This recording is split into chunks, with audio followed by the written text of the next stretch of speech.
Hi, it's Eitan Bernath. Welcome to Insatiable, my show where we do a deep dive into creators, chefs, authors, cool people I have in my phone's lives, interests, and passions. Today in the kitchen, I have my friend who is a chef. She is an author, a mother, a judge, and an incredible, just human all around. Gail Simmons, welcome to the kitchen. Just need to qualify that the judging is not that I'm judging. Oh, not a legal judge. No, definitely. I cannot get you out of parking tickets.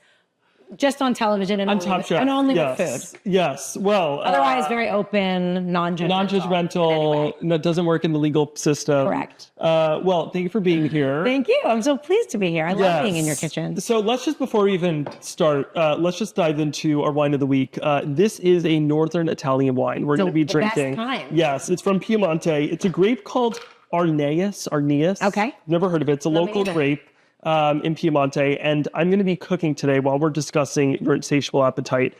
Our appetites are already going to be wet from the discussion, yes. So It's a treat that you get to cook me. When you first asked me to come to do the podcast with you, I guess someone on your team said, yeah, he's going to cook you a meal. I'm like, no one ever offers to cook me a meal. I'm so happy that someone else is cooking. Honestly, I feel like it's the thing people don't get for people who cook for a living. It's like there's nothing better than eating food you do not cook yourself. Yes, well, especially when you know the person's competent. Thank you. No pressure or anything. Oh, come on. I've eaten your food before. Cheers. So nice. Thanks, L'chaim. Should be very peachy, tropical food. It is peachy. Wow. Oh, that's delicious. Make us a wild mushroom risotto. It's fall. Mm-hmm. For me, when it's the second it strikes fall, I'm just like ready for mushrooms and something heavy. Delicious. So let's dive in. I mean, I feel like something we have in common is we're both really fascinated with all that comes with food. The anthropology of food, the culture you can learn through food, the experience of who you're eating food with. Yes.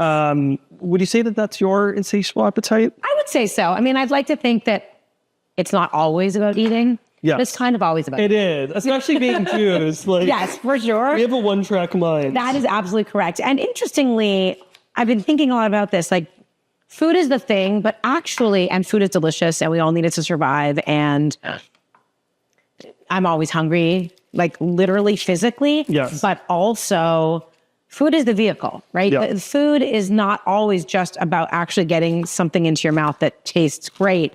It's about what that food means, what it symbolizes both to us in humanity and to our place in history and in the world, and who is at our table and who we're cooking for and eating with.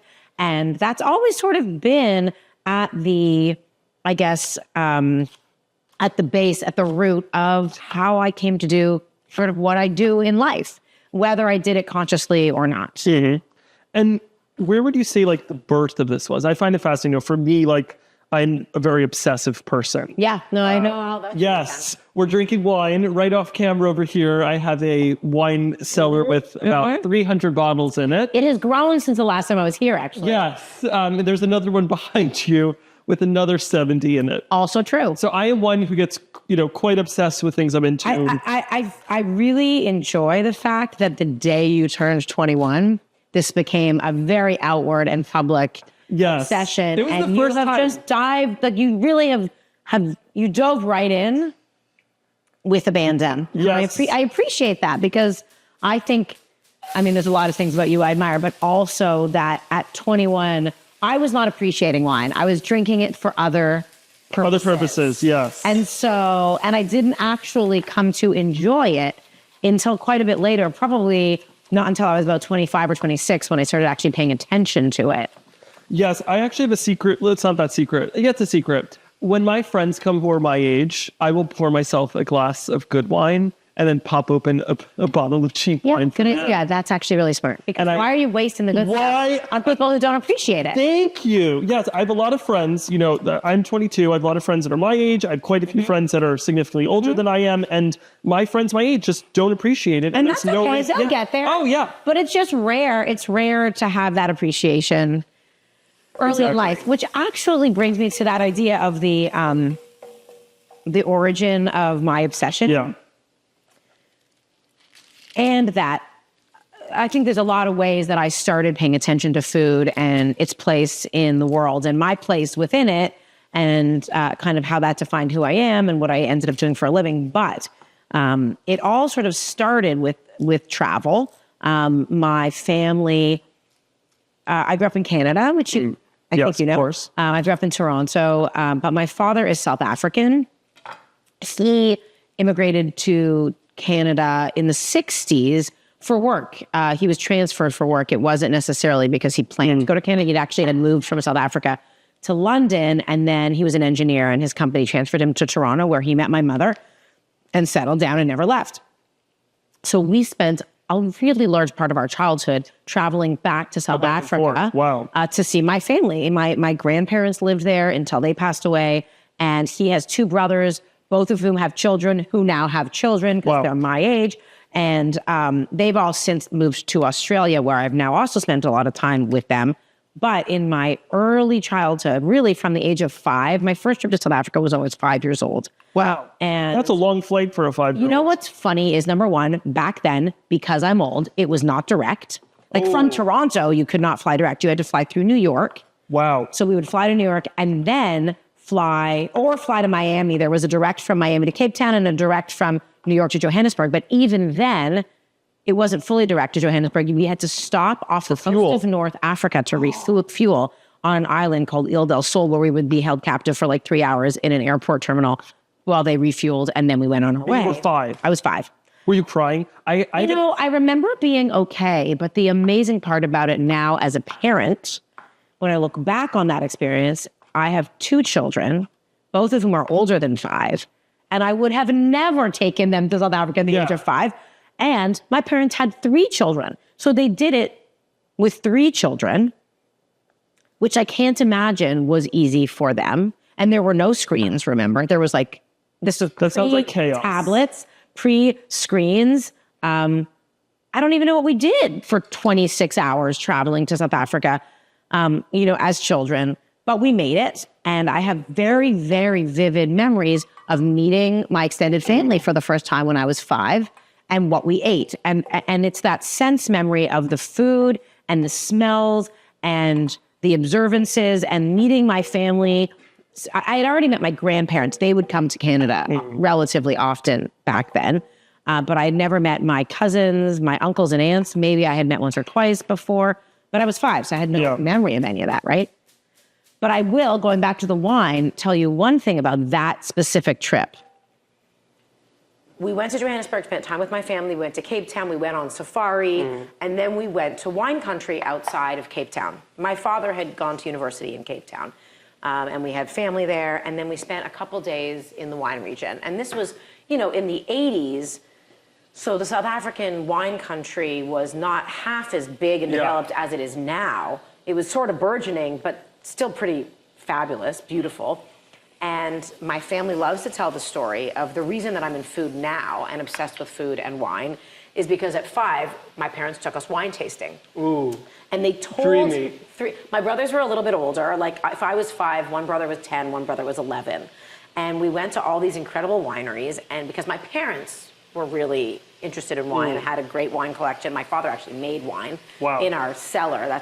It wasn't so drinkable, but he did it. And we would go to these wineries, and my parents told us to just smell the wine and sort of stick our tongue in it just to get a taste for it. But my brothers, who were 11 and 10, thought that was pretty funny. So they were like, we're not just sticking our tongues in it. And they were like swigging down the tastes of wine. And so, of course, I did whatever my brothers did. So at the age of 5, I started swigging all the tastes of wine.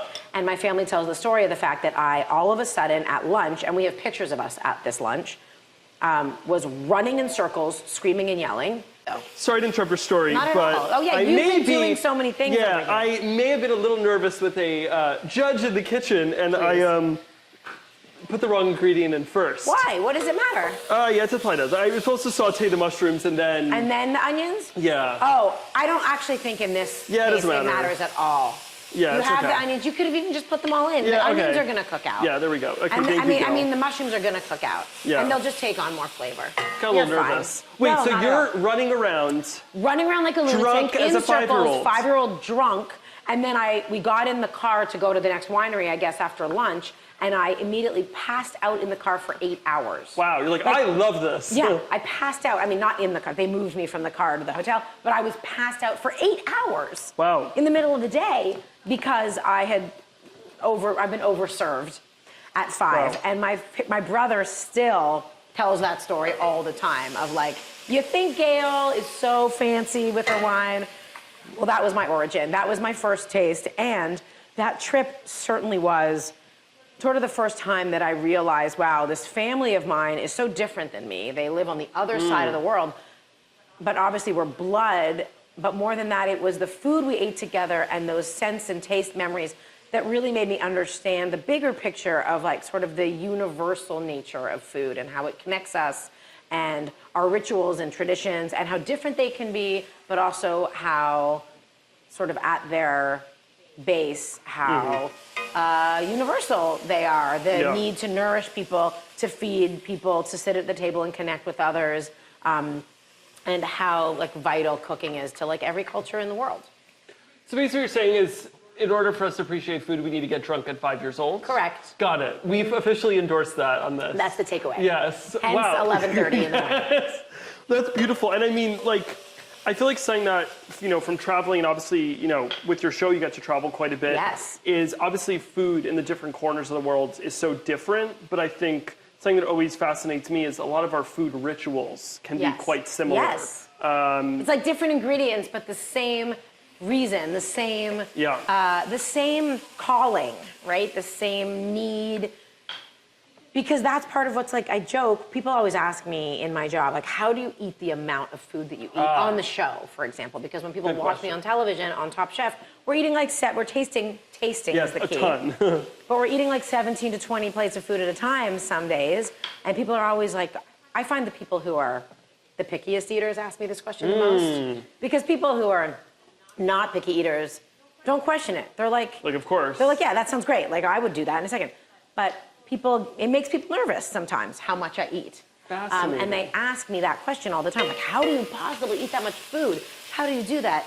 And part of my answer is like, that's the beauty of being human, is that you can eat a really big meal.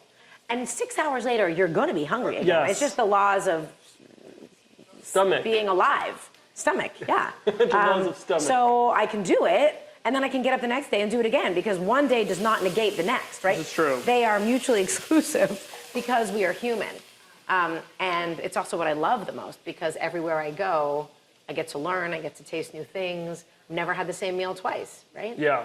Well, one of my like food memories that like really sticks with me is I was in Ethiopia, in Addis Ababa, and the way they traditionally eat food is as a family. And they make the huge platter with injera and all the different stews and other pieces of injera. And this like concept of, you know, I'm a big food sharer. Like when I go to a meal, whatever anyone orders, also my food. Right. Like if I'm going to a meal and someone's like, oh no, I'm just gonna get something for myself, like that's very suspicious. Yeah, I always say 2 rules about eaters. Like, if you're not willing to share, you're suspect. Or just sus, leave. as the kids say. Yeah. If you don't like leftovers, also sus. Yes. Oh my God. What is wrong with you? Every meal I go to, I can be at a table with 8 people, and everyone's like, do you want leftovers? Everyone's no. I'm like, I'll have all the leftovers. Take it all. It's delicious. Why would you waste it, number one? Waste is an issue. I eat dinner for breakfast. There's nothing better. Dinner. Pulled out of the fridge. No matter what it is. This morning, not just pizza. Yeah, I made Thai lard. This Delish. morning, great breakfast. I bet. Put an egg on that, you're golden. Yeah, no, that was delicious. But no, I remember being there and like, you know, especially, you know, as Jews, food is such a central part of family time. And, you know, in Ethiopia, culturally, the way they eat is they make the huge platter and the whole family eats it together around and just at the digs same in. time. Which, very beautiful. Yeah, it's like something that's always stuck with me. And I feel like, you know, when I have dinner parties here with my own friends, I really will never, ever make plated food. I will only do family style. Sure, and I agree. no matter how fancy I'm feeling. I love that. We did that for our wedding for that exact reason. Oh, really? Like, we refused when Jeremy and I got married to do like plated service, you know, individual plated service. Weddings can feel so formal and sort of like stiff and awkward. And we just wanted encourages all of our groups of talking friends and family, right, to be forced to look up from their plate and talk to the person who isn't their date, right? And like actually share. And it worked. I'm painfully single and nowhere near marriage, but I'm taking note of that. You never know. I'm just saying, put it in your pocket. Put it in your pocket. Tell me what you're doing here.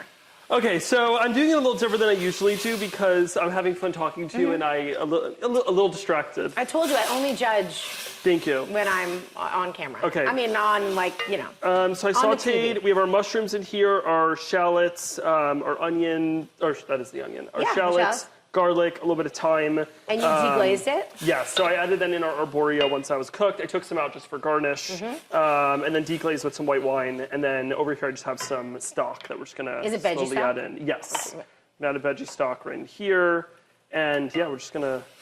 Honestly, keep it moving. Yeah, I make risotto quite often for dinner. I find it's like I call it my mental health dinner. Yeah, it's comfort food. Because I put my phone away, I can put on some music, and I just stand here and just kind of stare into the abyss of the risotto. It's beautiful. It's very calming. I like it. I mean, I'm happy to take over the stirring if you want. Yeah, we can do a switch. Okay, you want to stir? Okay. I'm taking my wine. Stressful out here cooking I'll stir. We have a segment on here called Shabbat or Not. Oh, yeah. So for those of you listening, Jewish people on the seventh day of the week, on Saturday, observe the Sabbath, Shabbat, Sabbath, same thing, where it's basically 25 hours. There's tons of different levels of observance, but the most strict level of observance is 25 hours without doing work. So that includes many things beyond just, sitting at a desk and typing in a computer. It means that's cooking, driving, electricity. Turning on a light. Turning on a light. Turning on the oven. Yeah, turning on the oven. Many ways it's observed, but I think the central theme of Shabbat is relaxation, time with family. And so something that fascinates me is how, everyone kind of has their own Shabbat in their lives. Whether or not you're Jewish, you obviously are.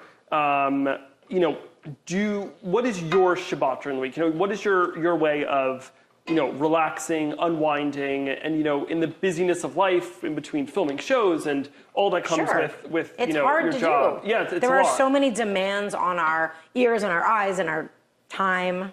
Yeah, well, what's your kind of Shabbat? It might be Shabbat. Right. I mean, there is some Shabbat in my life, for sure. When I'm home, we do try to, Friday night, light candles, have challah, say blessings, drink wine. Yeah, important. As a family, because again, that's something that was so important to me as a child, and I love that ritual for my own children. Yeah. And then there's just the idea of rest. We are not morning people in my house. Ooh, I am. I bet. I woke up at a crisp 4:30 this morning. Like by choice? Yes. How come? Did you set an alarm to do that? Yes, wow. but I'd wake up usually between 4:30 to 5:30, depending when I go to sleep. Because that's fun for you? Yes, I love the morning. Like when no one's awake. I love you so much for that. My favorite time of day is between 5 a.m. and 8 a.m. because most people aren't awake. I bet you're very productive in those Yes, hours. I am. I had a workout. I worked out from 6 to 7. I got other work done. It's my favorite time of day. But I respect people who are. I like it. No, there's I'm a little parts bit of of a me that psychopath. aspires to that, right? Yeah. And as I've gotten older, I've had to wait. I mean, I was up at 5:30 this morning too for work, but there is no resting and hanging out first. I get up exactly in half an hour before I leave the house to go to work, and I'm out the door. Right. There's no ritual. But that said, on a good day, I have to live my life. I have to work. I have to get my kids to school. So we do wake up just begrudgingly during the week. The weekends are sacred time, and we don't fight it. We are lazy on Saturday mornings. Good. Saturday mornings are my favorite time, unless there is an urgent need to be out of the house, because we have some sort of obligation. Mm-hmm. There is no getting out of our pajamas until noon. Straight up. It's like we're teenagers, and we've trained our children to be the same. I support it. Our children are not early risers, and it's I can't even tell my friends who have young children that. I can only tell certain people that my children Well, now never woke up tell at the 6 in the world. morning. I'm sorry. Well, now they're older, right? My children are older. I'm not saying that they sleep until noon. My children, they do not. But not 4:30. No, but they were never 5:30. They were never really 6:30. My kids, I mean, maybe we put them to bed a little later, but it's not like we didn't have a bedtime. I mean, we have structure in my house. Of course. But yeah, my kids are 8 a.m., sometimes later if they need it, on the weekends, we sleep. I actually and then we cuddle. I have a funny story about how insane I am about waking up early. I was in India with my family at a resort. And there was one night where I went to bed, and I guess I didn't realize I had done this, or maybe like the person who came in for like housekeeping did it, but all the window shades were closed and the room was pitch black. That's my favorite. And not yours, though, I'm guessing.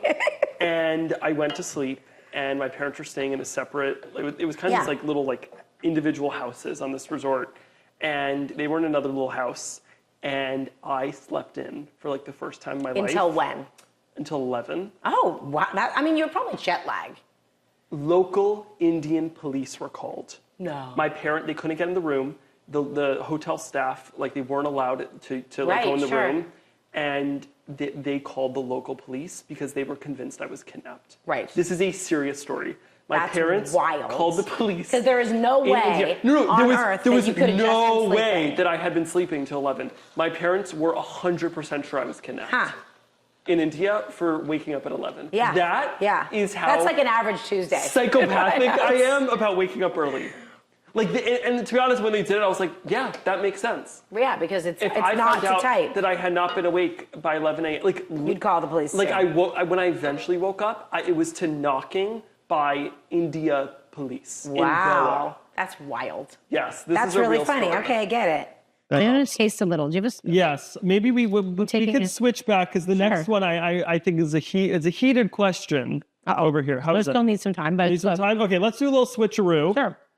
Oh, it's delicious. It's good? Okay, But amazing. it still needs some more stock and a little time. So one of my favorite segments on the show is called the fuck up of the week. Oh, Now, it was very important for me, when we're, on this show talking about people's careers and, having successful people on the show, I think it's important. I didn't want this to be like a hustle culture, like work till you're, right. We're work till you're always dead. work. Yeah, It's sleep not. till you're dead, or, try to I don't believe idolize it. I don't believe in anyone. it. Exactly. We all screw up, and, I know for me, there's downsides with, my insatiable appetites.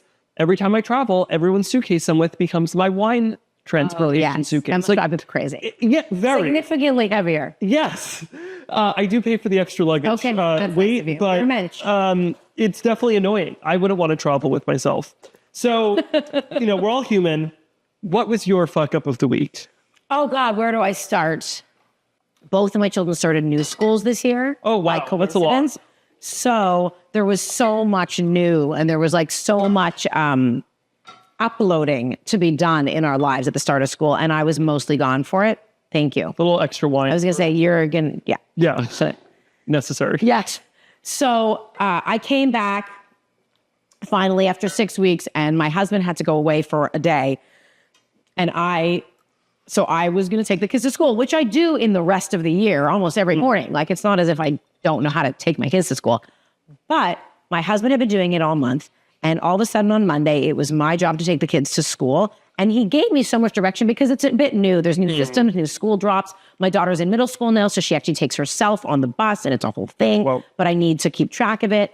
And, I need to keep track of the lunches and the snacks and the water bottles and like the homework and all the stuff, right? Fine. I'm a very competent parent, I swear to you. Well, the one thing we never discussed before he got on the airplane was what time wakes them up. And it's changed because last year, the school that both our kids went to was 1 block away and started at 8:30, and my kids could leave the house at 8:27, and we would be at school. Okay. So we never actually discussed Important. the time needed because now their schools are in different places. They have different start times. So I just woke up at the same time that I always wake up, and I went to wake up my daughter for school, and she looked at the clock and just freaked out at me, sort of rightly, because she's like, Mom, the bus to school leaves in 12 minutes. And there's no way I'm missing the bus now. I'm going to be late. And so all of a sudden I had to get up my son, and I had to drive her, which I never would usually do, but there was no way she was going to get to school on time if we didn't get in the car. So I'm like throwing my kids in the car, half dressed, driving them to school. And like, it was just a total mess up. And then all of a sudden when I like pulled over to drop her at school, only 2 minutes late, miraculously. Oh, wow. That's I surprising. almost hit a biker. I was so upside down. I literally was shaking when she walked into the school because I had done it so poorly. And I was so, wanting to make my husband proud of me and take it off his plate and I just did it all wrong. So that was a fuck up. It's a pretty good We've gotten over it. I'm like most process, but if they were only 2 minutes late, that's not that bad. It ended up being fine. It was more just that feeling of like, I can't believe I'm messing this up. Like I come back from so many weeks away and I just want to help and do the job that I'm feeling guilty about not doing because Jewish motherhood comes with a lot of guilt to begin with. All parenting comes with a lot of guilt to begin with. And so it's Parmesan time. Yay. Heavy Parmesan bring it. time. Bring it. I have no problem with that. Thank you. And mascarpone. A lot. Secret ingredient. Yes. So in risotto, I mean, for me, I'm like, if you're going to have risotto, go all the way. Mm-hmm. There's no reason to cut back on anything. So our rice is almost there. It's like extra al dente. It's almost there. So yeah, I like to add hefty amount of freshly grated parm. And then I find the mascarpone gives it like this, like Right. Like instead of butter? Yeah. Sort of? Yeah. I don't usually add butter when I do mascarpone's a great idea. It'll just make it like that much more creamy. Actually, Tartness, a little acidity. Maybe. exactly. It's like the perfect thing. I actually find it's also really great for, because usually when I make risotto, I make a big batch. I have some left over. I love eating it for breakfast. You know what I do with risotto when I have it the next day? Oh, do you fry it? No, I'm making the cakes. Yeah, I fry it. Okay, that's Delicious. also. And then the egg on top really works. Wow, that is filling. What I do actually is I find that mascarpone is like the perfect amount of like extra richness, a little bit of liquid and fat, that when I reheat it, I just add mascarpone, no extra and it just butter. like loosens. Yeah, and it helps kind of loosen it and make it perfect. But yeah, so this gets great. Yeah. Oh, more parm. Wow. This is beautiful. This is It's a hefty helping. Oh yeah, no. We're gonna eat this now. What time is it? It's Noon? noon. Perfect. Lunch. Perfect lunch. We'll probably both each need a nap after this. Yeah, which is great. I have no problem with that either. Yeah, and It's rest, right? let's try it, and then we have one more segment to do. Great. Thank you so much. Thank you for coming. So nice. I feel like, food brings people together. It's bring us together. It Cheers. certainly has. Cheers. Perfect. It's got that like perfect consistency too. It's a little juicy and loose, but it's not like running down the plate. This is comfort in a bowl. It is. While we're enjoying, the final segment is I'm going to put you in the hot dish. Okay. Uh-oh. I have some rapid fire questions Great. for you. We're going to start with food, which you could take the first 4. You could take some time. There were a little more thinkers. And then the other 4, the other 8, just boom. Okay. Ready? Yep. What would your last meal be? I get this question a lot, but I think it would be, if we're really saying fuck it to the world, Of course. I would start with uni pasta, Sicilian uni pasta, lots of uni, chilies, garlic. Then that's the appetizer. Main course, I just want like a porterhouse steak, charred. We don't need a vegetable because it's my last meal. Who cares about vegetables? Dessert, either like the perfect chocolate chip cookie, gooey, still warm, or possibly like a butterscotch pudding. Wow. I like that. I support. Most people just give an answer of like mac and cheese, but No. I can't tell if my mouth is salivating from the piping hot Yes. or what you just described. All right. What is your weirdest food habit? I do. I don't know if this is weird or not. I've been told that it's kind of weird, but I don't think it's so weird. I love mustard. Oh, I kind of love mustard on everything. specific so- type of mustard or all mustard? All mustards, but like I love a horseradish mustard. I love a yellow deli mustard, a spicy brown mustard. I put it on everything, all the traditional things. Like I don't really care about ketchup, but I dip my fries in mustard. I put mustard on my tuna melts. Like that is a key thing for me because I need that tang, that punch, and that slight bit of like bitter spiciness. What is your favorite and least favorite food trend? Like the one pot of everything. I want everything in a pot. I want everything on one tray. I like that. Like that's more like a philosophy of cooking. Especially with soup season coming up. Yeah, bring it on. I would say my least favorite trend in this moment is that stupid cucumber Oh, yeah. smash thing that people are doing, like in the mason jar with like smash, like grating, crushing. I don't know what they're doing. It's crazy. Everyone's making some cucumber salad. I have not yet made it, but it looks unnecessary. Yes, I've engaged in it. It's good for the views. Okay, ready for rapid fire? Ready. We may need to take a break from scolding our mouths. Yes. Okay. Do you like to eat alone? I prefer to eat with people, but when I travel, it's actually quite refreshing to sit at the bar and eat alone. Yes. Okay. This is one of my like most important Quiet myself. like mental health things. Is every single week, I have at least one night a week where I go to a restaurant, I sit at the bar, I order dinner and just sit by myself. I like that. I try to put my phone away. Sometimes I even leave my phone. Well, if I'm by myself, it's not as safe. If I'm very close to my house, I will put my phone, like leave at home and just sit there, either talk to the bartender, talk to people around me, just sit in my own. I love it. I never in my life had eaten ever a meal alone, like traveling out in the world until I started making Top Chef. And on the first season of Top Chef, we were in San Francisco. And this was 19 years ago. And it was right when we were starting. We didn't all know each other that well. And so I had no one to eat with. And I was like, fuck it. I'm going to get out and explore San Francisco and eat at all these restaurants I want to try anyway. And that was the first time I kind of gathered the courage as a woman. Sometimes it's a little scary as a woman. Yes. You feel a little bit vulnerable sitting alone at the bar. Everybody, less so now, but certainly there were times when I felt a little bit like there was some predatory, like everyone wants to talk to you and you're whatever. But now I really like it. But I also love to sit at the bar. That way I have a choice. I can sit with, talk to the bartender, I can talk to the people beside me, or I can just tune out. Your own thoughts. All right, current restaurant obsession. There was this one restaurant and I loved what they did. It's very casual. It's not like it's the first place that's done this, but it's like you order a whole chicken or a half chicken and it just comes beautifully and you get to choose your sides. And that's just basically the only thing. Wow, I love that. And that's what you want. And it never goes out of style. I love when a restaurant menu is small. Yeah. Just tell me what you're good at. I don't need a Cheesecake Factory menu.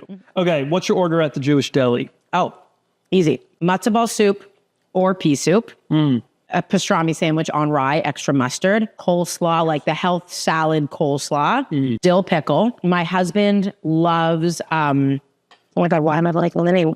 With the kasha inside. Kasha varnishka? No, not kasha varnishka. It's like a pastry wrap. Baraka? Yes, not a baraka. It's like a baked pastry, flaky dough stuffed with kasha. Sometimes it's knish. Knish. Thank you. My husband loves a kasha knish. Drink cola. I never drink cola anywhere else but at the deli. No, speaking of matzo balls, fluffy or dense? Fluffy, all the way. No. You like a dense matzo ball? You're a fluffy matzo ball? It's like a hockey puck. Why would you ever want a dense matzo ball? That is a fracture in our friendship. Really? Why do you want it dense? You cut through it. You need it to just melt in your mouth. I would die on the dense matzo ball hill. Really? Explain that to me. So with the fluffy matzo ball, there's no oomph to it. It's just kind of melts away. I want something that's you can chew on, you could break with your spoon. My mic pack fell out. That's how appalled I was. Right. I'm so sorry. But a dense matzo ball just always feels undercooked in the center and pasty. I will make you well-made dense matzo I guess balls, we have to compare. and then we'll repair our friendship. Okay. Because I love my matzo balls. Wow. All right. That was a shocker. I'm going to disagree. A real shock to the system. Okay.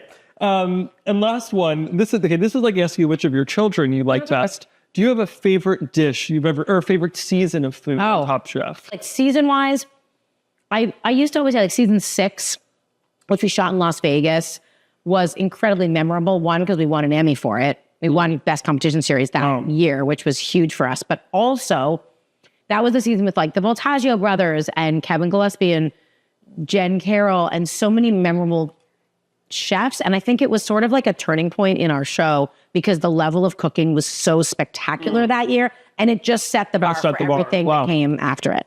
Thank you all at home for watching. You can find Gail on the internet. I am on the interweb, yes. Find her on Top Chef. Yes. You could find her at stores that sell cookbooks. Correct. I just started a new newsletter. Oh, I'm subscribed to it. Correct. Called The Mouthful. Check it out. The Mouthful. You could find her whizzing down to her kid's school, nearly crashing into your car. Yes, watch out. You can find out more info about the podcast all down below. Thank you for watching. Is there anything else I need to tell everyone? I don't think so. Thank you for listening to Insatiable. This was another episode. If you need us, we're going to just keep eating risotto. And maybe how much more wine do we have? Not much. Yeah, not much. For what time is it now? 12:17. It was good. Maybe we switch wine glasses because I don't have lipstick. But oh, damn it. I'm sorry. That is so true.